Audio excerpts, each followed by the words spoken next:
lá no STF. Então, a gente pode, ao longo do dia, ter mais informações sobre isso aí. Danilo, e a gente também viu ontem, né, estrear, depois, com muita expectativa, o documentário, né, o documentário da Globo News, que é conduzido aí pela jornalista Júlia do Alibe, e ele foi exibido ontem às 23h30 pela Globo News. Eu vi o documentário já hoje cedo. Um documentário com imagens muito interessantes, muito importantes, e uma das coisas que mais chama a atenção no documentário, Danilo, é o acordo. Duas coisas, né? Primeiro, que a questão da GLO, que chegou a ser cogitada, a primeira pessoa que rechaçou isso, e com veemência muito grande no gabinete de crise, onde estava o presidente Lula, lá em Araraquara, foi a primeira-dama Janja, né? Rosângela Silva. Ela disse, não, GLO não, porque é o que eles querem. E aí o presidente Lula, de fato, descartou na hora a GLO, porque isso colocaria o Exército no comando do governo naquele momento. E aí o presidente Lula descartou e apenas fez a intervenção no Distrito Federal. Isso é a primeira coisa que chama atenção no documentário. E a segunda coisa, Danilo, é exatamente o acordo que foi feito na época pelo interventor, né, que é como é que é o nome? Patriani, é isso? Acho que é isso o nome dele. Eu não me lembro agora o nome do cara que foi indicado para ser o interventor no Distrito Federal. E ele fez uma negociação junto com o ministro Flávio Dino, uma negociação lá com o general que era o comandante do policiamento, comandante militar do Planalto, Comando Militar do Planalto, o general Gustavo Henrique Dutra. E nesse momento, qual foi o acordo? Havia uma orientação, uma determinação do presidente Lula para prender todos os manifestantes que estavam na frente lá do comando do Exército, na chamada Praça dos Cristais, né?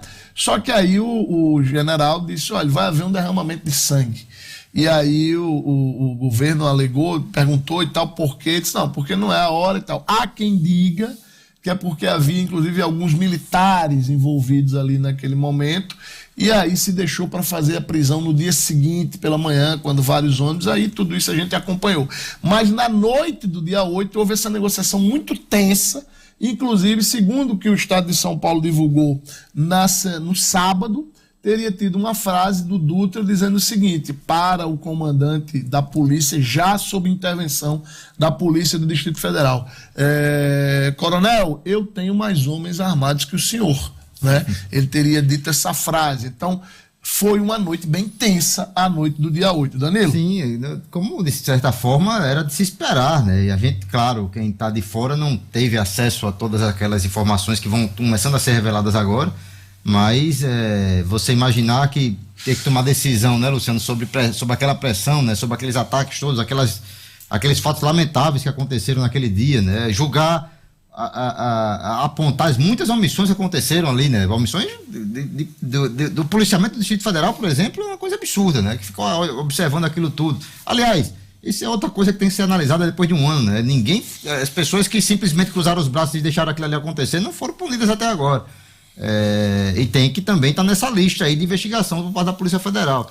Enfim, as muitas versões e imagens que vão sair desses documentários, não é só a Globo, né? Tem vários documentários sendo feitos. Eu vi imagens da Record, portais, o Poder 360 colocou todas as imagens que tinha disponíveis daquele período, colocou no ar esse final de semana. Enfim, tem muita coisa. Ninguém consegue ver as imagens só do Ministério da Segurança, né? Porque aquela ali o ministro Flávio Dino deixou apagar, mas o resto das imagens estão todas disponíveis aí, para quem quiser saber um pouco mais de como foram aqueles dias lamentáveis lá, aquele dia, né? Lamentável lá em Brasília. Nossa amiga O'Hara Oliveira me socorre aqui, é o Ricardo Capelli. Né? O interventor foi ele. É o braço direito do Dino. Né? Isso, ele era o número 2 do Ministério, e aí foi nomeado como interventor, e foi ele quem negociou com o general Gustavo Henrique Dutra, que saiu com essas duas. Primeiro, inclusive, quando ele chegou lá dizendo, nós vamos entrar para prender essas pessoas, ele disse não, né? E aí o pessoal, como não?